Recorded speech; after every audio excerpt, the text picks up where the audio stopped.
All right. Good evening, everyone. My name is E.R. Anderson. I'm the executive director of Charis Circle. Charis Circle is a nonprofit programming arm of Charis Books, and Charis Books is the South's oldest independent feminist bookstore. We're really excited to be here tonight with two authors, Two Black and Rasul A. Mowatt, who are in conversation with Ezra McCoy for a discussion of Laundering Black Rage, the washing of Black death, people, property, and profits. This event tonight is co-hosted by Black Alliance for Peace, Atlanta Citywide Alliance. We always appreciate getting to do work with Black Alliance for Peace. Thank y'all. Thanks to everyone in the chat who is here repping Black Alliance for Peace tonight. And thanks to hanging tight with us while we sorted out our tech problems. I don't know what was happening, but it was very much our Crowdcast's fault. So thanks for hanging in. We're really excited that you're here. I'm going to introduce Ezra McCoy. Ezra is a South Atlanta-based fiction writer, cultural critic, and essayist. His work explores the intersections of labor, love, and liberation in class-based society as found in literature, art, music, history, and politics. His work is featured or forthcoming in Rotary, Mogudum, Bold Culture, Medium.com, and his regular newsletter, Ezra Indicted.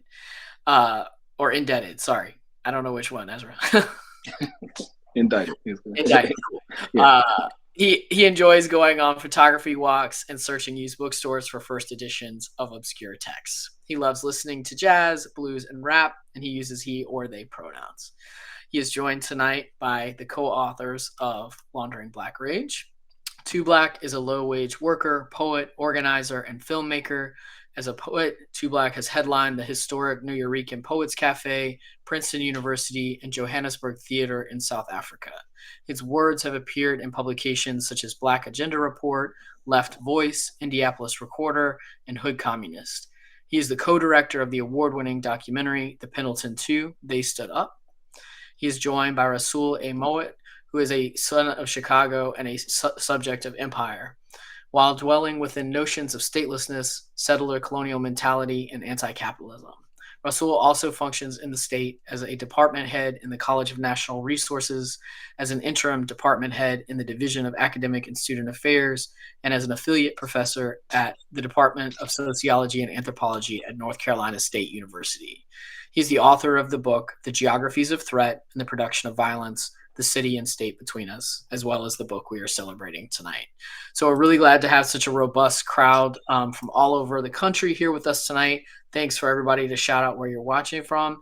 If you would like to ask a question, you may do so at any time. Just put it in the chat or put it in the Q&A box, which is on the right-hand side, and Ezra will work it into the conversation at the appropriate time.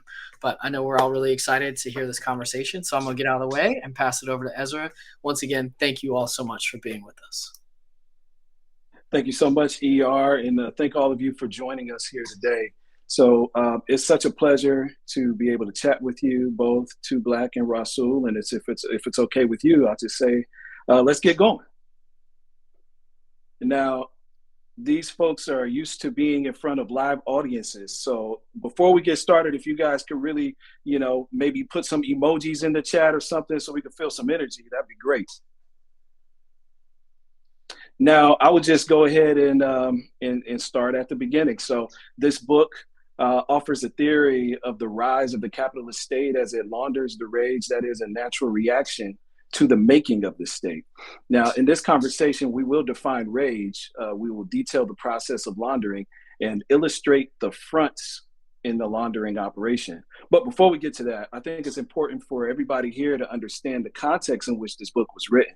So let's go back to Indianapolis, May 2020, almost 4 years ago, almost exactly. Two Black and Rasul, you had divergent yet parallel experiences of what many consider or call the George Floyd and Breonna Taylor summer. Now, Two Black, let's start with you. So the book opens with a story about a message that you got from your sister in which she said, "I watched a nigga get killed on live." Again, that was in Indianapolis, 2020. And so, especially for folks who haven't read the book yet, could you fill us in? Which nigga, which live? Yeah, that was a real conversation. It was funny. I went back.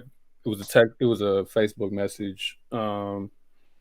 And I remember when I was trying to write the introduction, I was trying to just go back over 2020, which you might remember stuff. When you actually got to go back over it, it hits differently because you got to go through the details. It's not just kind of that vague memory that there was just this or that happening. So I went back I was thinking about Drajon Reed, who was killed by the police on May 6, 2020. He was running from the police, and he was shot in the back. First, he was tased, and he was shot, and they claimed he had a gun, and they claimed he turned around to try to shoot the cop, and the cop acted in self-defense, even though he was running away from the cops. So y'all can make sense of that.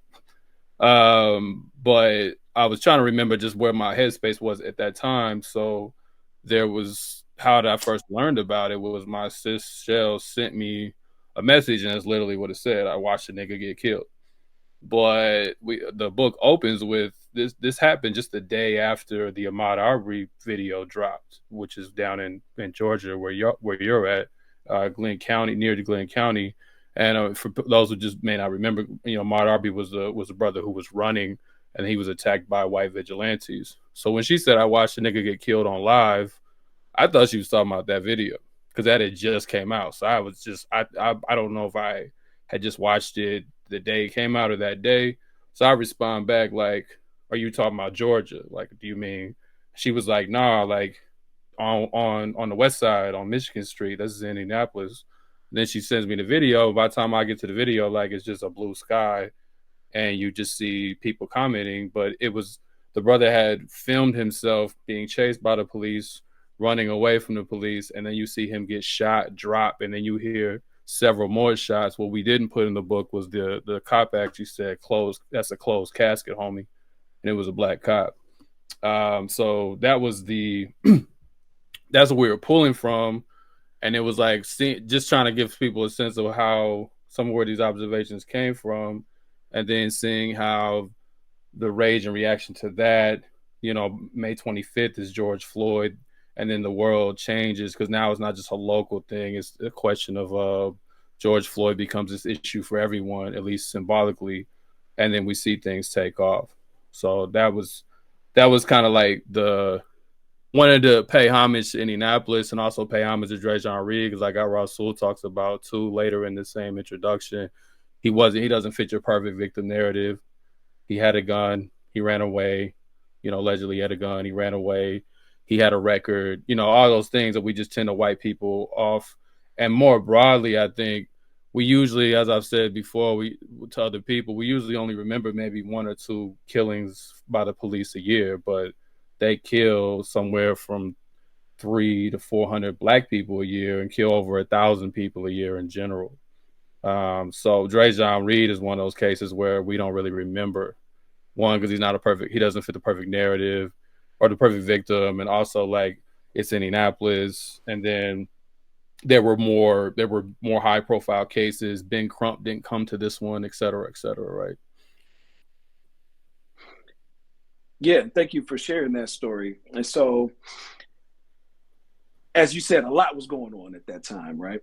And kind of as the fallout, people were trying to look for solutions. And so among many things, you're an artist. And as such, in the book, you mentioned how, and I quote, "Black art done by Black artists, whether intentionally or not, helped push out Black rage."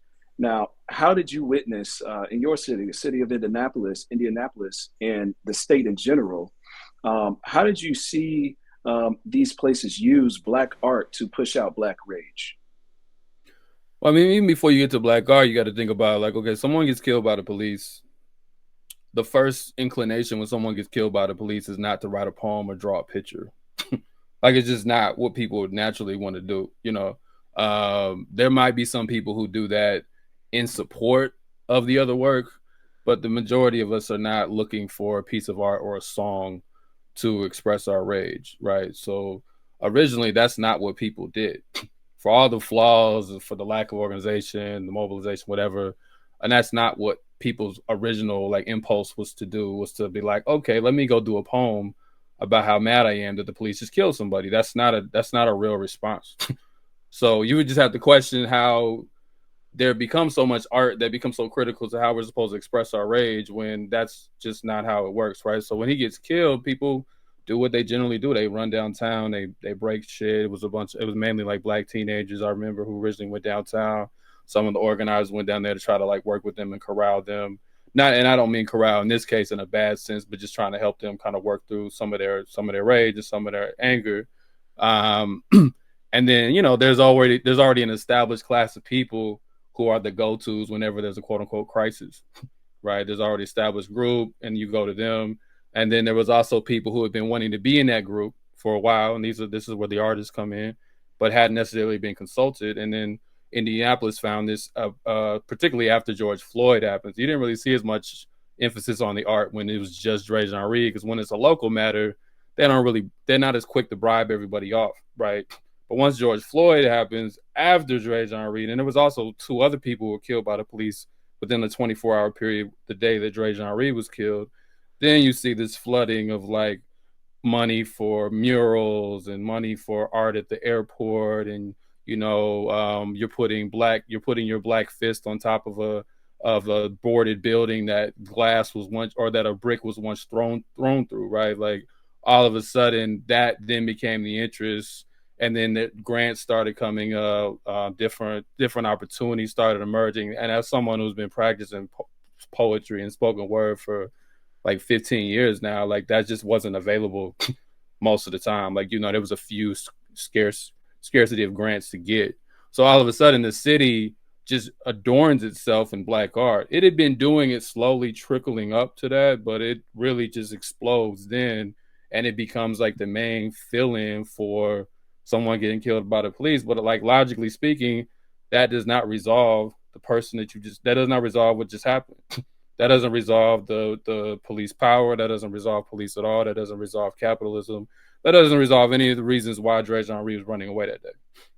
So it just becomes, it almost in a way, art is like accepting, okay, we're going to die, but at least we get to express ourselves about our death. You know, at least we get to share how much it hurts and burdens us, and we get to perform that.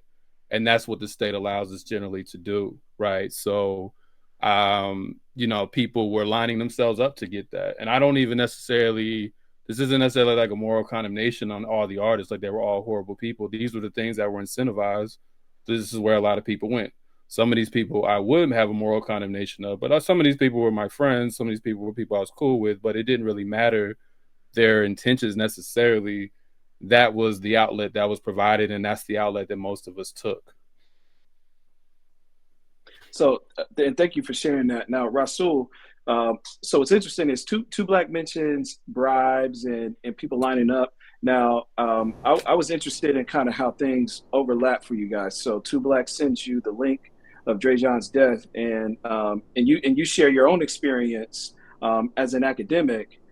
So you're on task force, and you're in other groups at the university where you teach, and as well as the Indiana Supreme Court and the committees therefore. And so you said conversations kind of began in earnest with requests for guidance through conditions which the university was simply not equipped to handle. And I guess those conversations morphed fairly quickly.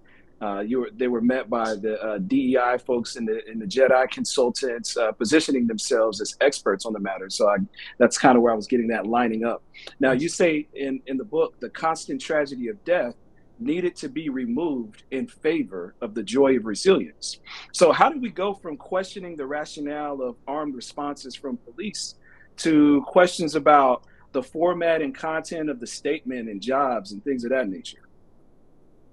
Well, I mean, I think first, and definitely not necessarily pushing back, on you, but pushing back just on just how I sort of see myself and how I sort of process information. So for myself, my experience as a person who's employed in academia, not necessarily as an academic, I was placed in situations due to either my position at the university or just as a person within Indianapolis. Specifically at that time, I was on what's called sabbatical. People who are in academia every sort of 5 years are eligible to sort of apply for the sabbatical period to then do research. It just happened to coincide with COVID. And so in many cases, a lot of my planned research was a bust because I couldn't travel or whatever else. And so my days were freed up, and part of the days end up being in, a lot of conversations with Two Black, processing things that were occurring slowly throughout this sort of early part of the year. And so I think one of the things that he and I were processing, because again, I'm not teaching classes, I'm not going down to the campus, was just making these observations off of things we were seeing in the news as early as January. So this is not a thing in which we just started talking at this particular time about things related to this particular incident.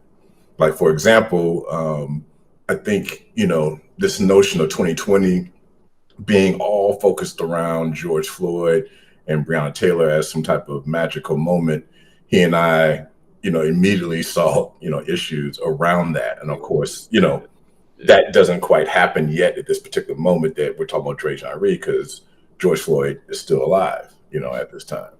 But we come to know since 2011 to 2013, or 2011 or 2013 up until the present, roughly about 900 to 1,100 deaths occur per year based upon some type of police or sheriff-based shooting.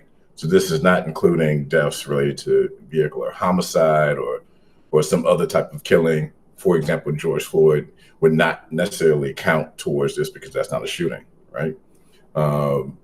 That's on average per year. Within that total, roughly about 200 to 300 of that number are gendered Black men per year.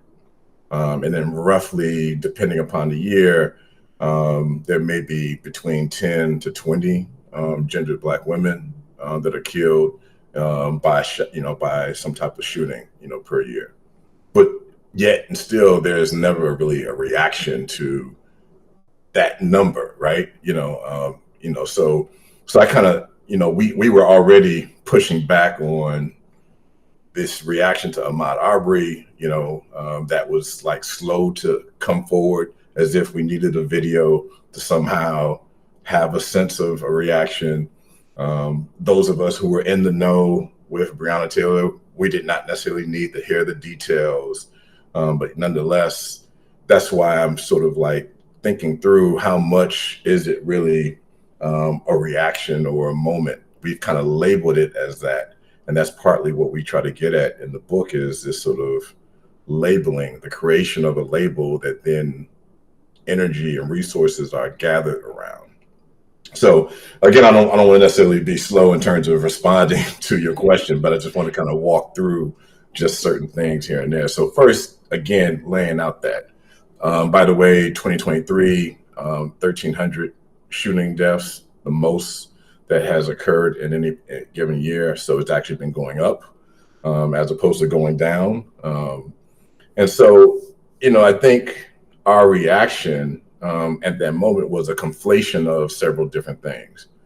Maybe those deaths, the recall of Ahmaud Arbery, especially because now the video was resurfaced. And remember, the video was resurfaced because the vigilante's attorney thought this would exonerate his clients, right? Because the video would show Ahmaud Arbery in some parts of his run being curious and running through construction sites.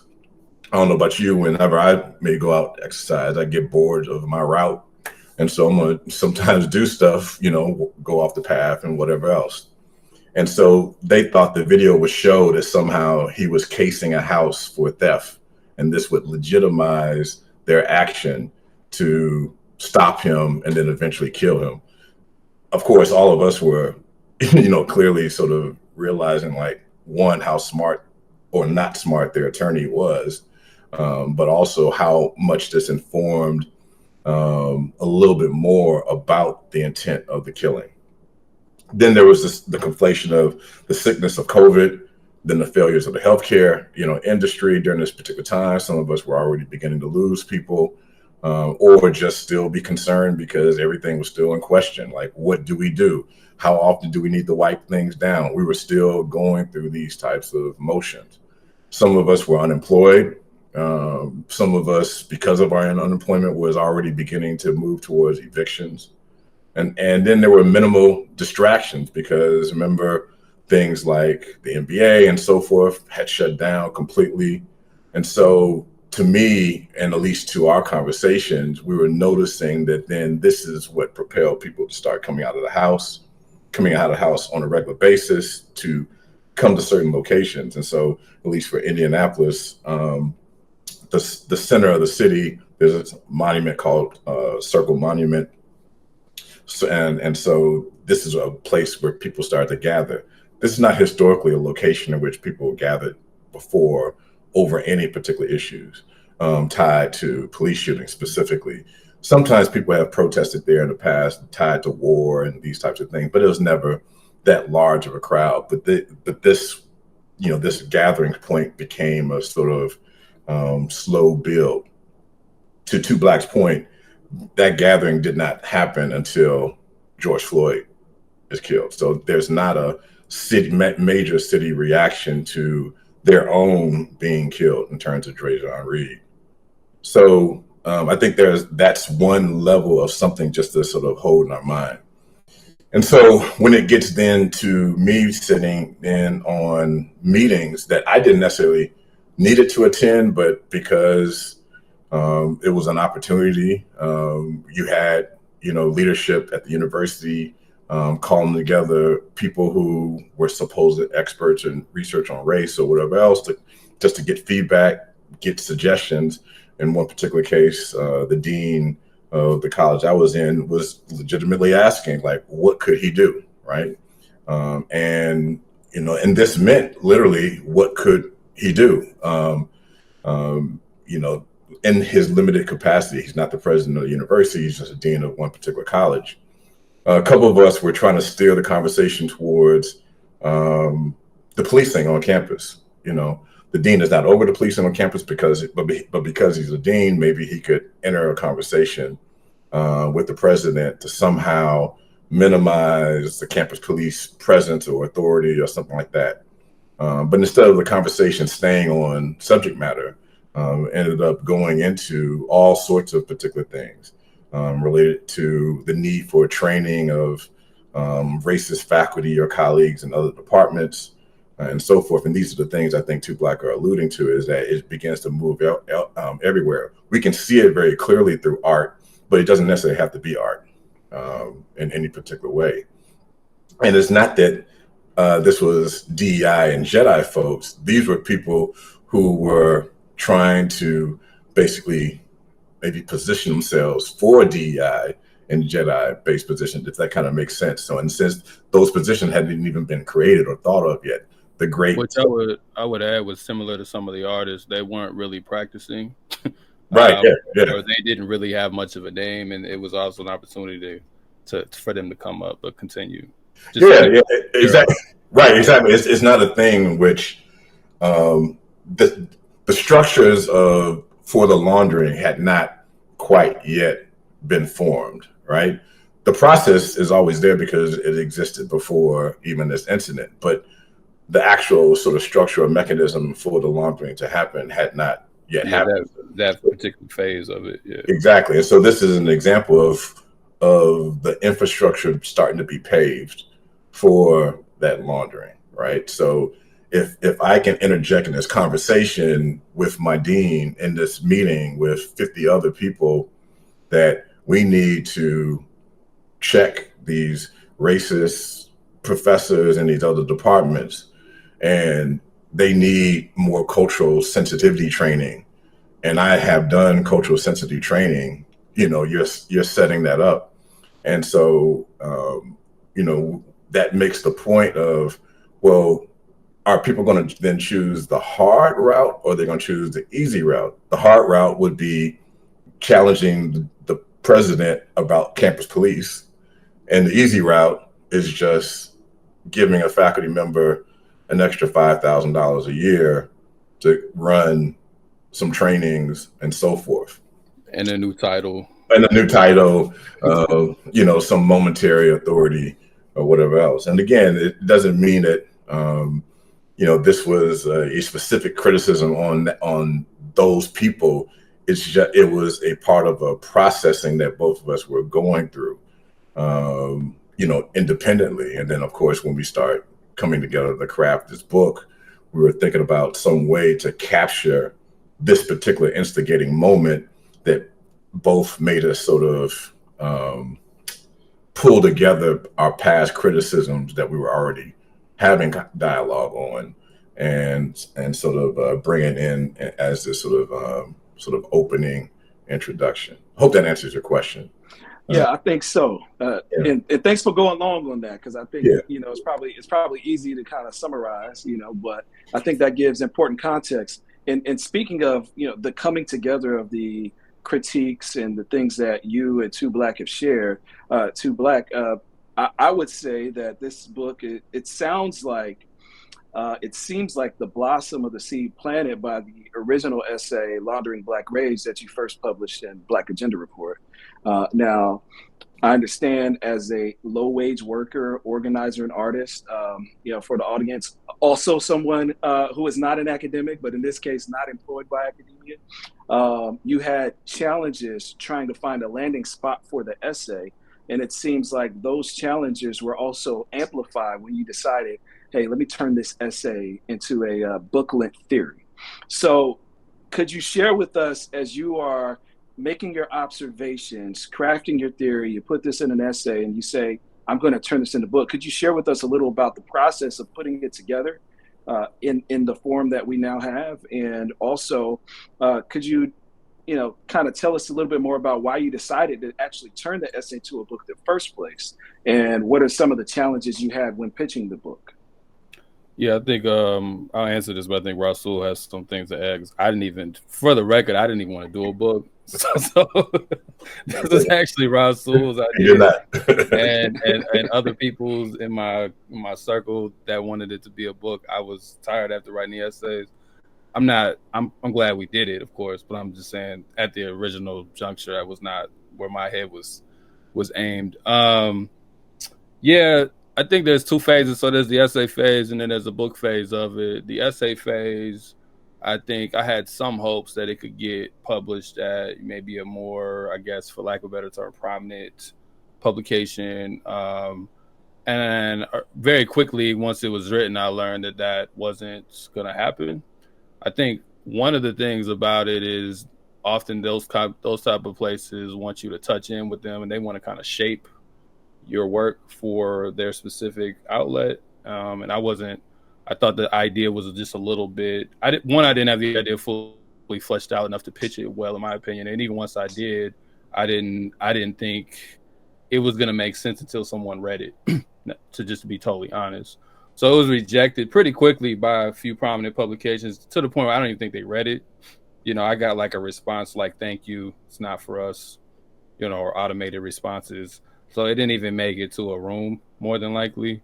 And I think a lot of that was, I don't like to pull on, I'm not an academic, so everybody hates on me. Like, I don't like to play that card or anything like that. But I do think in this case, that was largely part of why I didn't even get an audience, and I don't mean an audience like publicly. I just mean like even within a publication. I think that's part of why Laundering Black Rage didn't get an audience, because it is interesting now to see the reaction from people who either are academics or work in academia, and all of a sudden it's like, oh, I've never heard anything like this, or like it's just funny. I remember there was an analogy. So Tupac was talking one time, and he was just talking about how when he's like, a lady would see me and she wouldn't know who I was, and somebody would whisper in her ear, that's Tupac, and then all of a sudden he was the most adorable guy in the room. So the way that this works is once your work is like respected by certain people, then all of a sudden you're a genius. So I don't really think of myself as a genius or not. It's just these are just the observations we wanted to record. So it honestly took longer to write the essays than the book because I had to develop the theory itself, right? So I had to take the observations that we just talked about in the introduction, which really was just so people could get a sense of why we even decided that this was worth writing. That wasn't in the original essay. It's just giving people a backdrop of that, and really just trying to understand the process. Because at the end of the day, it was like, okay, what correlation is there between George Floyd's, snapped neck and a DEI position? Like what, because it doesn't seem like one has anything to do with the other on the surface. So what is the connection? How is the rage aimed at his neck being transformed, aimed at the snapping of his neck being transformed into someone getting a job, someone getting a grant, me being able to come up as an artist and finally get a stage that I never got on or whatever? Like, what's the correlation and why is this happening almost with really no pushback? Which to me is more interesting than just that happens, is the fact that there's not really a lot of people even calling it out. There are some, but generally speaking, it's seen as a win because if I'm Black and I'm doing something, that's supposed to be a win for everybody. So we wanted to interrogate the fallacy of that notion in the first place. I think once we actually got into the book, once I was forced to do it, then it became it was offered that I could try to see if it could get it independently published just by myself. And I even reached out to smaller publications, didn't even get a response. Like people that would not consider themselves like some kind of mainstream book publisher at all. Didn't get a response, didn't really get anything. So instead of just continuing to send and get rejected over and over again, Rasul had a relationship with Routledge because he had already published a book prior, Geographies of Threat, and I never can get the full title, man, but Geographies of Threat and the Production of Violence, the State and the City in Between Us. I think I did get it that time. So I would encourage people to read that too, because a lot of the definitions of the state and just the idea of cities pulled really heavily from that book. So it was easier to just go through that, but that also proves the point. Like Rasul already works in academia, already has a connection. So they're like, yeah, that sounds like a great idea. Like all of a sudden it's just, and again, it's not a criticism of any one person. It's just that's just the process. That's just what it is, and you can take that as you want. And it was interesting. Like, I wrote the book proposal, but the, one of the publishers was like, they were talking about it. Like, I really enjoy reading Rasul's work. And Rasul was like, I didn't even write the book proposal, And then there was someone else and there was a reviewer. And this is actually, we took aim at this in the book. I hope I'm not sharing too much information, but like they read the proposal and they were like, this sounds too academic. And then they said, I hope Two Black's poetry can like loosen it up. But I'm the one who wrote the your proposal. So it just shows you how people's perceptions are just walking into it. And I'm like, it's an academic book. What else am I supposed? Like, it's an academic, like Routledge is an academic like outlet. Like they publish a lot of academic stuff. You want me to write poems for my proposal? You know what I mean? Like, so in the book, if you look at the acknowledgments for those who either read the book or are going to get the book, I just write a general type of acknowledgement, and then Rasul actually is the one who writes a poem as his acknowledgement, as a shot at, I think it was reviewer number 2. We don't know who that reviewer is, just as a kind of response to that kind of idea of it. So there's just this. So that's just that's like the background of it all. But yeah, it's like those are some of the challenges beyond the actual writing process. I don't know if you want to ask about that more specifically, but just like going through the structural issues of, okay, you're not this person. And obviously my name in and of itself doesn't help either. Like calling myself Too Black. I mean, I don't really think your name is Too Black. Is that what it is? So, Yeah. And I just wanted to, chime in because I mean, I read the essays in Black Agenda Report, and, my immediate sort of thought or reaction was, the problem with a website is it doesn't last, all respect to the memory of, Glenn Ford, that's just the reality of it. And I remember in my own past, I've done blogs that are no longer now even accessible. Like, it's a dead link. And it is funny, real quick, Black Agenda Report, because they were affiliated with, I can't remember the name of the site, but they were affiliated with a site that's based in India, and they host their site and they got raided. So Black Agenda Report actually was taken down for a moment. It's back up now, but just exactly to that point, like, yeah. The report was taken down as a consequence of someone else getting raided. Yeah, and so I mean, we had talked about, we were going back and forth even, leading up to the development of the essays, much less the publishing of the essays. But once they were out and, I read them, in the Black Agenda Report, my immediate thought was, there's a need for these essays to exist in a more secure form, which would be in a book, right, in some type of way. And so, I had to keep sort of saying it in a message every week, the Two Black, in some particular way, just because I felt that was, an important thing. But also, in terms of, my own sort of role and responsibility, I'm the older brother between the two. And, I have an obligation based upon things that have been given to me to also give, right? And so, I knew that I had some level of social capital with Rutledge, even though I was already going through a transition of editors in Rutledge. I could sort of at least still, as an author for Rutledge, sort of vouch for Two Black. And I think, in fact, when I positioned it, I didn't even say that I was co-authoring. I think she asked, were we going to, do it together? And then we kind of thought about it, especially in terms of fleshing out an entire book, because, and Two Black, I think we shared it in other type of spaces, but, both of us have health related complications, so writing an entire book could be quite daunting physically for Two Black. And then at the time of this writing, I was also just coming off of, being informed that I have a, degenerative heart condition, right? So this is all during 2021. And so we were both like not necessarily, all excited about taking on a book, thing. But the important thing was to make these essays in a more permanent form. So then we had to start thinking about how could we flush out a book based upon those two essays. And so what you see is then that product of the flushing out. And so we expanded on the ideas that were present, in those two essays, and, despite how the author appearance shows on the chapters, technically we wrote the entire book together.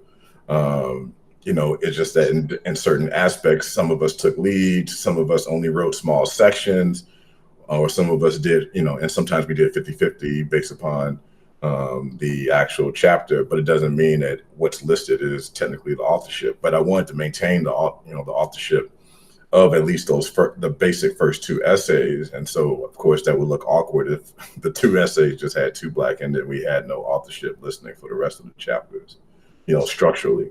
But we thought that would be, again, we thought that the essays were important. I thought that I needed to push Two Black to get those essays published in book format. Yeah, and in the chat, they're saying, thank you for making it into a book. So, speaking for myself, and I'm sure for many, I'll just say the title itself is provocative, right? And so Black Rage, it's an obvious term that kind of evokes strong emotion. Anyone who's seen it or felt it firsthand. And the concept of laundering seems to answer the question that many of us have. It's like, okay, so what did we get? Like, what happened? We got murals, we got statements, multi-million-dollar pledges to nonprofits, Congress and koofies. Like, what happened though? Like, what did we get? And I think this is a good time to define some terms. Now, Two Black, just going to ask you just straight head on, what is laundering? Yeah, so I think coming back to 2020, and again, like Rasul said, it's not that 2020 is was this amazing moment. Neither one of us, just to be clear, don't necessarily share that view. But the fact that other people felt that way, and the fact that it was being framed that way, still, if you're thinking about it from a scholarly perspective, then you still have to take interest in, like, why is this emoting this kind of response from people, regardless of whether 2020 was the year that we kicked down the Bastille or not. Like, why is this why is this the type of focus that's getting? So just trying to understand, again, like I said earlier, that conversion from George Floyd's neck being stepped on and his ultimate murder, and then the rage that is in response to that, and then how somehow a solvent for that is buy black, or a solvent for that is somehow, the DEI job, or it's the black art, or it's the NBA players wearing equality on their jerseys or putting Black Lives Matter on the court. I mean, there's a million examples. It's twerking on Washington. It's dancing against white supremacy. Some of these things are named in the book, right? But like, it's all these different like symbolic things that just don't really seem to address the material conditions, right? So like I said earlier, trying to understand how does that happen, but it's celebrated, and it's seen and people generally seem to understand these things as being linear, or linked together, and that one logically makes sense next to the other one, even though to me it didn't. So I wanted to understand, what is that process that does that? And then as I investigated more, it became more like, oh, it's not just that. That's actually a small thing within the broader scheme of things, like just the George Floyd's neck to buy black. Like, that's just one really small example of how the state works. So originally, I think I was going to write an essay that was supposed to be, actually, I don't know if you remember, Rasul actually called you and I said, should I make this a poem or an essay? This is actually a real conversation. And if it would have been a poem, it would have been very short and would have never been here. And you said that sounded like too much to put into a poem. And I was just kind of thinking it through at the time. And I was originally just trying to critique the black elite or black bourgeois, whatever you want to call it. But, I've always been taught to look at the broader picture. So then it just became, okay, these people are just like, by the time it gets to the point of what we just, like these examples we just named, there's a bunch of shit that's already been put in motion.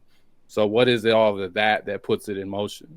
So to where we get to the buy black, or the kind of weak solutions to these issues. So thinking about it as a conversion, I don't necessarily know what exactly it was that made laundering stick. But I remember, I think originally I was thinking about the people that take the grants and stuff. I was like, these people are like money launderers. First it was, I know one of the questions is an analogy or a metaphor. First it was just that, because I was just thinking it through. Then I looked at the definition of laundering and tried to really understand what laundering was, like at least within the U.S. context, and then looking at it internationally. And, at the basis, just taking something that is dirty, that is quote unquote illegitimate, illegal, illicit, whatever, gained illicitly, and making it look clean. And these are definitions by the U.S. Treasury Department. So this isn't just my definitions. These definitions by people within the state, as well as bankers and things of that nature, and even the UN says a similar definition.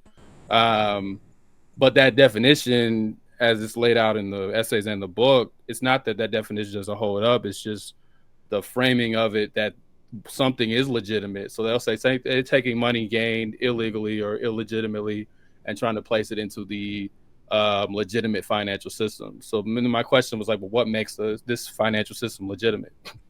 Right. That became the question. Like, what makes American capitalism a legitimate financial system compared to anything else? What makes capitalism in general? What makes finance? All of these things. What makes Chase Bank, which is on the front of our book, what makes these things legitimate? But then you go back through the history. It's like, okay, how was America formed? How did this come into being? And it was through conquest. It wasn't through a handshake. It wasn't through a democratically elected government or some kind of caucus or something. It was through conquest. And you conquer people, you conquer resources, you conquer land, you conquer all these things, and you bring them together. And then how do you maintain the conquest? Well, you set up a state, you build cities or the settlements that become cities, you create government, you create all this infrastructure to funnel the conquest into money, into more conquest to do later. So when there's many rounds of it, and that is the means of legitimizing your action, your original quote unquote crime, which was conquering people, and you legitimize it through that, right? And then you, to get people to buy in on it, you can't repress everyone. So you obviously have to bribe people, like we would think about in a kind of stereotypical idea of laundering. You have to have fronts, right? You have to have things that represent something that seems like it's what it's really not. And like we talk about in the book, fronts are not fake, in the sense that fronts really do serve legitimate things. So if I say To use a stereotypical laundering example, if I say that we have a laundromat or a car wash, if it's a good front, it does wash cars and it does wash clothes, but also washes drug money, right? Like it does it at the same time. So the United States might provide some good services, might provide some, we get our phones and our computers, we get all these fun things, but it also is still washing the crimes that it continually does, the imperialism, the colonialism. It's constantly doing that at the same time. And we often are working on the front end of it. Or in the case, like we talk about, there was a transition. I don't to get too deep into the theory right now, but once we get into the neo-colonial phase, but prior to that, we were often working in the back. We were the ones digging the shit out of the ground. And today we still are, depending on what you're talking about. We are the ones digging the shit out of the ground. We are the ones, processing the all the different resources of that nature. So laundering is not that we came up with necessarily anything new. It's just that we apply the definition properly, I would say, and thinking about it beyond just some kind of banking scheme or something of that nature, and questioning the legitimacy of the overall situation. And then the state, as Rasul defines, beyond just the government, but private interest, bureaucracy, becomes the means to launder, to clean all these things. Yeah, so no, I definitely appreciate that, and I'm sure that helps people to kind of get an idea of how laundering actually fits in this equation, right? And I know we're running a little short on time, so I'm going to combine a few of the questions that I have for you. But this next one is for Rasul, and I'm also in integrating one of the questions from the audience, which is Kimberly.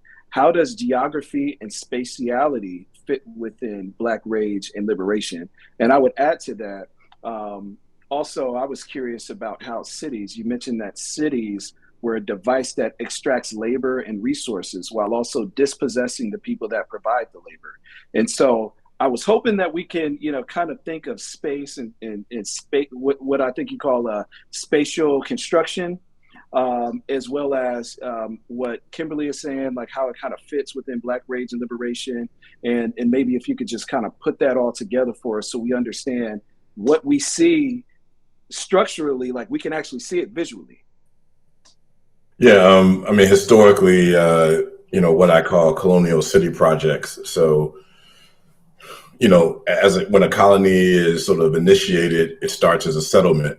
And we can imagine in our mind, a settlement doesn't have the major infrastructures of, concrete and these types of like solid, more foundation. These could be tents and so forth. So these are how all colonial settlements were established by different imperial powers during the entire sort of expanse of colonialism.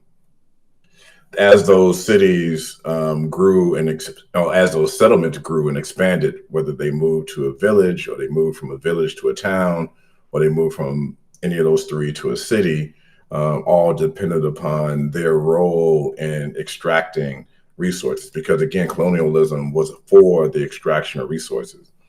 The resources that were in the home imperium were no longer enough for the accumulation of wealth that was needed to maintain the nation state. So new territories that were much farther away needed to be found. And so the extraction could be, yes, literally mining, but also it could be fishing, but also it could be the extraction of labor of indigenous populations that are present there. And so a city is basically the operation hub for that process of extraction, right? And so specifically the Spanish colonial system, we see that the most because it was the most elaborate, right down to instructing settlers how to organize the city. What's the width of a street, and what are the angles in which the street should be designed? This is all within the laws of the Indies. This is how precise and specific it was, both for living in the city, so for airflow, but also for things to be brought in and things to be taken out. And of course, over time, that moves from wagons to, of course, eventually the semi trucks that we all are accustomed to seeing on highways and interstates, in the world. And so where the city is, whether it's as a port or in the middle of some type of territory, just all depends upon its importance in relationship to the extraction. The size of the city tells us the level of importance of extraction for that area. Is it just a place for distribution and for holding, or is it a place that sort of functions in all the elements of extraction, which needs to be maybe refinement, which may also be investment and things of that sort. So I hope that kind of at least begins sort of some imagination of the importance of a city. Read chapter 3. Yeah, that's what I was gonna say. If you need more, I would just say visit the book. It is, as you can see, there's a button at the bottom of the screen where you can purchase the book by Laundering Black Rage from Charis, and it'd be great if you could purchase it from Charis and not from other places. Thank you for hosting. and so just to keep going, on that sort of notion of a city. So what we're saying in terms of this laundering, especially by Black actors, this is just an imitation of the process of laundering that already happens. Because in order for us to be complicit in the process of our own extraction of our labor and these resources, we have to have coffee shops and clubs and grocery stores and trails and these types of things. If a city was just a place of where we have a bed and we have the site in which we engage in work, this would be intolerable. So we have to have things that can give us a social life to play into this. And this is why, in particular, Antonio Gramsci is really important, because Antonio Gramsci, who is in prison in 1926 and stays in prison until 1937, provides us with this sort of understanding that the state, one, is more than just government. The state is a confluence of interests, right? It is both a governing class. It is both a wealthy class. It is also a religious order. There's a multitude of authority that then comes together to sort of dictate reality. But more importantly, the state has to somehow do two things at once to maintain its position: apply force and also coerce consensus. So these two things are so important. But it can't simply just do force, because if you keep applying force, people are going to react. And that's some of what we're suggesting by rage is this honest reaction, and not necessarily something that's happening to you or to people who are close to you. Rage is something that is happening to someone else, and you are now taking it on as if it is happening to you, right? And so it's this desire for a collective response to an injustice. It's an outrage. That's what we're sort of saying. But it's not perfect. It's not pure. We're not saying it's right or wrong, but it is something that occurs when people sort of react and sort of say enough. And so force is not enough. You have to, then also bring out consensus. And how do you get consensus? You pay people, and you can pay people literally by checks and currency, or you can pay people by promotion of occupations and roles and prestige and recognition. And how do you get that? Well, sometimes you can get that in the places of your work. You can get that through awards in the community. You can get other sort of opportunities, and art, as well as other things, are those opportunities. But the state itself uses a city to then provide that cover, because, in essence, the force that's necessary to steal land and then eventually steal property can't just be sort of had by snatch and seizure. You have to have people sort of hand it over in some type of way, or get other people to hand it over to you on your behalf. So I hope that kind of provides that. So again, Antonio Gramsci really sort of provides us that sense that force and consensus are both important sort of elements of it. And the city itself is just one aspect of how the laundering of resources and the laundering of our own conditions actually are able to maintain themselves. Yeah, no, thank you. And I think that fits right in for the last audience question that we have. And if we have any time left, I would like to present a theory to you and to Black. So Kennedy asked, if you've been a person, and this is a great question because I know a lot of people are thinking, I'm thinking, right? If you've been advocating for DEI and you're like, hey, look, we need something for our troubles, right? And so now that we read these essays, okay, and we're just like, okay, what do we do? How do you distance yourselves from like basically pushing laundering and, you know, basically saying, hey, look, I want to take a bribe, I think is the term or the way that you present it to Black, right? And it's like, I actually want to do the hard thing that you talked about earlier, Rasul. Like, so either one of you could take that or both of you. Well, I mean, if I could just jump on real quick too, Black. I mean, it's just that I think one thing, you know, that we wanted to do was also ensure that we weren't targeting anybody, not because we were concerned about targeting anybody, but more so just because we knew from our respect and appreciation of Olufemi Taiwo's book, Elite Capture, we saw how readers misinterpreted that book and turned it into something else completely than what it was. Clearly, they didn't read the book. They made Elite Capture, the book, end up being a book about identity politics, and he barely really even discusses it, you know, in the book, right? And so we knew that at one particular point in the peak part of our writing, that was when we started to sort of see the sort of the bankrolls of 2020, right? The amount of money that had been sort of given to different sort of entities and so forth.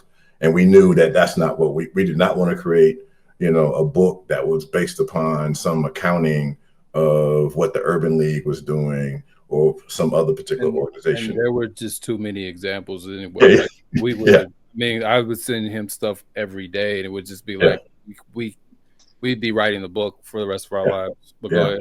Yeah, and exactly. And so we were like, you know, so not only was this like constant, but it was also like, that's not really even important, you know, in the scheme of, you know, what is really, really, really happening, right?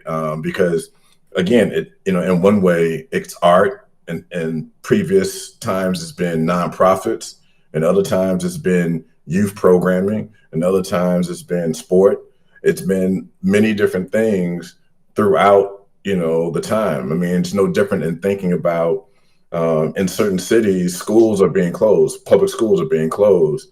And if we're issue oriented, the only response to school closures are stop the school being closed, get a new school, or figure out some way to get our youth to another school, or teach our own children, right? These are the sort of true responses to an issue of school closure. So how then could a response to a school closure be a neighborhood fest, right? Where we just have music out on the stage and we just celebrate ourselves because we're sad about the school being closed, but we're not going to do anything about it except just come together and remember the good times, right? That would be a failure in a response to being issue oriented. And so laundering is something that any of us are capable of falling in the trap to, not being disciplined and being issue oriented, staying on issue. And the more we don't end up staying on issue, then we may get very comfortable in recognizing, you know what, we're not staying on issue. And it's actually kind of profitable to not be on issue, right? And then we can then flip that into then an actual position and so forth. So it's not really even about DI, because there's some people who do DI and they do really good basic work of like, let me help, you know, student enrollment, you know, at a particular institution, you know, something, you know, just really basic or whatever else. And then there's some people who want to make larger overtures without actually doing something to that effect. So it's really not about specifically a response to like the DEI people or something like that, if that makes sense. I know that's not what you meant, but I just wanted to kind of, you know, similar to Olufemi's point, I think, you know, about not getting caught up into something other than the larger issue. And the larger issue is even beyond the laundering. It is the sort of derailing of the rage that could actually grow to something more, but it oftentimes doesn't grow to anything more because we go back to work.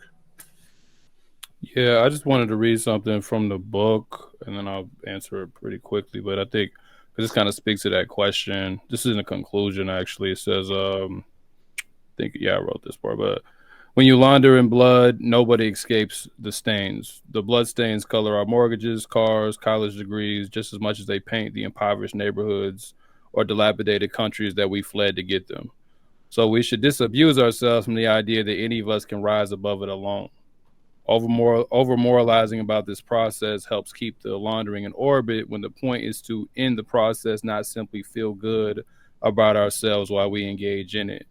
One may boycott buying tea and coffee from Starbucks for its union busting practices, but ultimately there needs to be an end to the process that creates a Starbucks in the first place. Otherwise, a new Starbucks will emerge under a new name, maybe with a few unions, and our boycotts will resume when they bust the next union. This occurs because Starbucks is just a front to clean the coffee, tea, and surplus labor or surplus value stolen from labor, yet laundering merges them all together as one. So when we confuse the front as a primary target, our aims and goals never penetrate beyond it.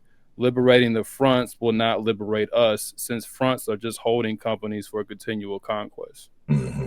So that's to say, like, every era is going to have something. You're going to have DEI. Before there was DEI, there was affirmative action, which I guess we could say RIP to that. There was multiculturalism. You're right. There was there was the war on poverty, right? There was and all the jobs that came with that. There's always going to be some kind of social service that kind of claims to be, working in the benefit of the people. And there's many of us who will, understandably join those things, whether it's because we don't know any better or whether it's because, those are the best things we can be a part of. So those things can all be used as counterinsurgency.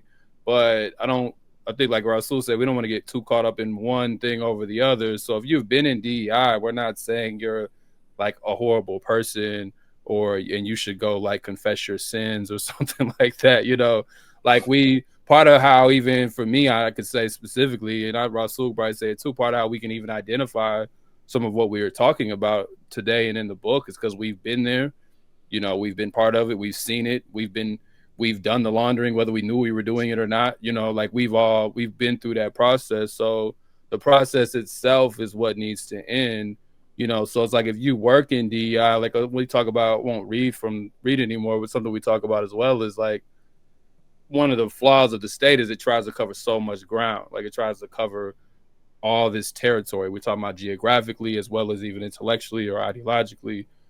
But in order to sustain the laundering, the money, the resources on some level have to come through our hands, right?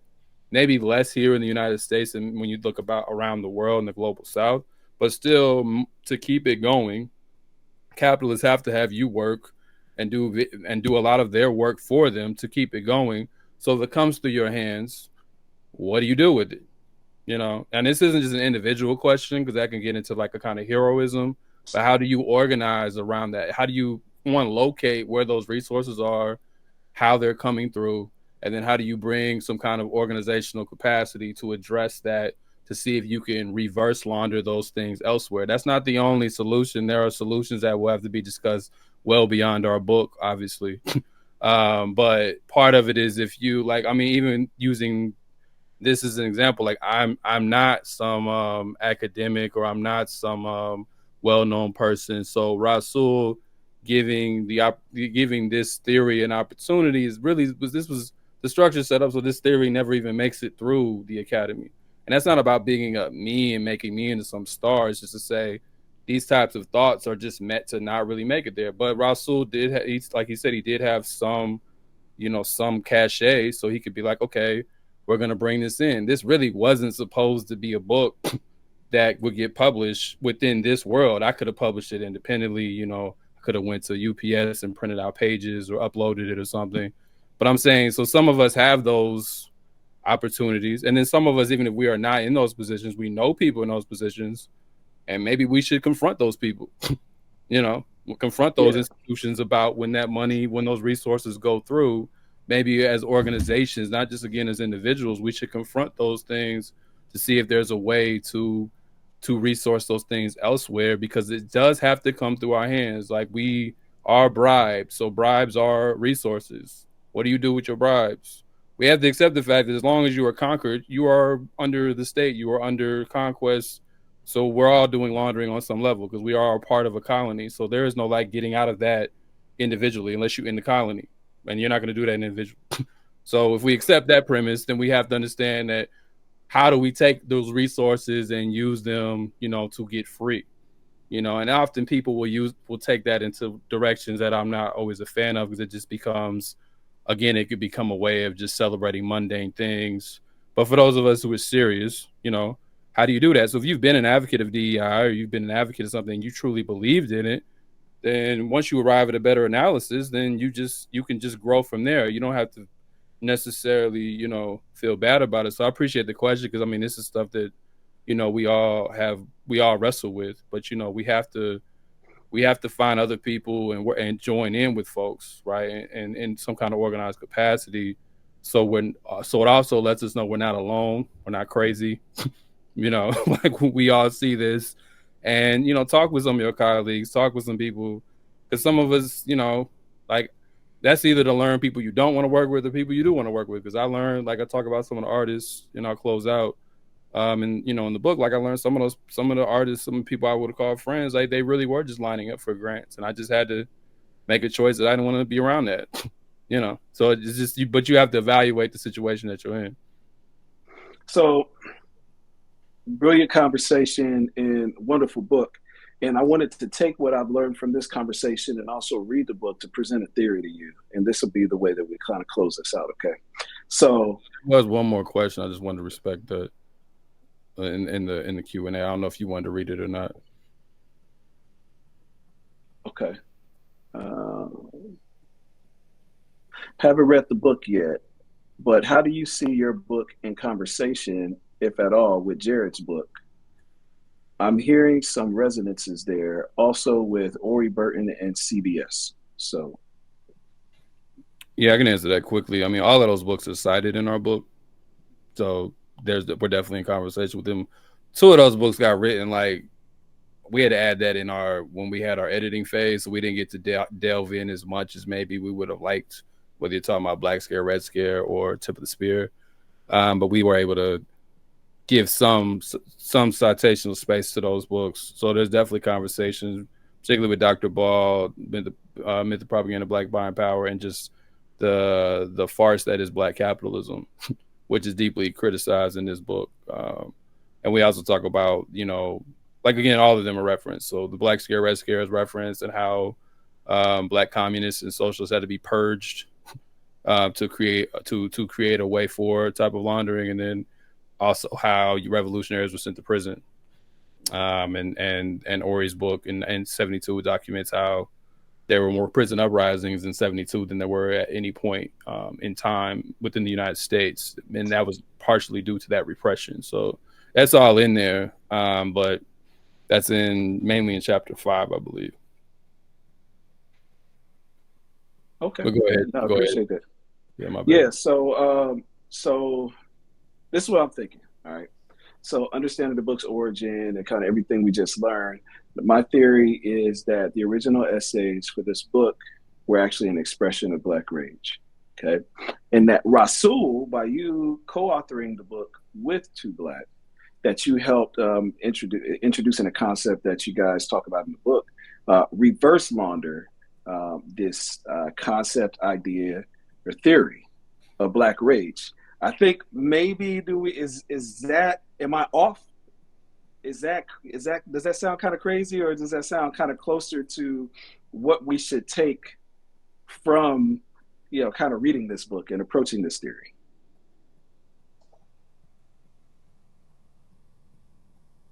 Oh, you want me to answer that? Either one of y'all. Okay, maybe that's a little too far of a departure. I mean, I think I don't know. I don't think we thought about it because that would probably be a little corny, honestly, to be like, "Hey, I'm writing about Black Rage. Will you reverse launder it for me?" That would be kind of, but but I think to your point, I think you could make that case, and I wouldn't necessarily strike it down, in a sense of, yeah, I'm trying to. I know we're running low on time, so I'm trying not to go too deeply into one thing or the other, but I think the essays were trying to clarify, an observation, but particularly if you read chapter 1, the opening of it, and even in the essays, because it's virtually the same, Black Rage, I wanted to write with Black Rage. Like instead of just doing a kind of sterile definition of it, which we did do that too, we wanted to also write a bit as the subjects, not just as some outsiders standing on a hill documenting it. But I think that, Rasul could speak to this more directly, but I think that there was a way that kind of approach is like I said earlier, it's just not meant to break through. And that's not about me as some like amazing person. That's just anybody would have wrote that anyway, would have ran into the same problems. So if they didn't already have a certain type of credentials. So again, we've never really talked about it like that. So I don't know how Rasul sees it, but I think you can make a case that we were at least going against the way things were already set up. I think you could at least say that. Yeah, and I think just for me, just to help with closing out too, is we were very intentional in terms of not just, of course, the content that people are hopefully going to read and buying the book, but also the images that we selected, and also the sources that are littered throughout. Please take the time to sort of maybe read the book in 3 different ways. Read the text, and then go back in and look at the images, because I think the images may guide you to look for additional information. Like, for example, not only where there's some books that came late to the scene, but there were also some pieces of work. Steve McQueen, British filmmaker, followed up Small Axe, which was a phenomenal series of short films about the Black British experience, but then came with Uprising, which was based upon the actual political activity around the New Cross massacre. And that came out late, which would have been something that if it came out sooner, we probably would have spent a little bit more time. But some of the images are based upon some of the Brixton-based riots in 1980s. But additionally, sources, and I think, I wouldn't be wrong. Yeah, I wouldn't be wrong, Too Black, to sort of say that 2 particular books in particular really help to inform. I mean, besides, of course, Geographies of Threat, but even Geographies of Threat are informed by the same 2 books that also help to inform Laundering Black Rage, which is Walter Rodney's How Europe Underdeveloped Africa. Read it, reread it again, and then keep reading it. And then Stuart Hall's Policing the Crisis. And I would add Black Awakening and Capitalist America. And so those 3 books are phenomenal. The middle one is not cheap, but if you are serious about really, especially understanding how policing works, but also how policing works within this sort of landscape of policy development, public consensus, and so forth, there's no other book that's like Policing the Crisis. It is the preeminent book on understanding policing anywhere in the world. All right, thank you so much. Now, everybody in the chat, if you could please drop some emojis, some flames, give these 2 co-authors a hand. I'm going to bring in right now the executive director of Charis Circle, E.R. Anderson. Thank you. Thank you. My camera's taking a minute to come in, but y'all can hear me? Okay, good. Thank you so much for being with us tonight. Thank you to everyone in the chat. I really appreciate everyone's deep engagement and beautiful questions. I want to let you know that you can buy Laundering Black Rage, The Washing of Black Death, People and Property and Profits from Charis. It really does help us as a community bookstore when you buy books from us. I also want to encourage you to request it from your local public library. that's another way that you can just extend the reach of this book and get it into the hands of people who may not have the money to buy it, or it wouldn't come into their world otherwise. But if they could see it on a library shelf, it might just be another way for them to encounter it. So, request it at the public library. Let your local librarian know. They usually are pretty excited to know about books that you're passionate about. So put it out there, especially in Atlanta. We know that they will be hype about this. And if there's folks who would have liked to have watched this event tonight, just let them know it'll be up on our YouTube channel in just a couple days.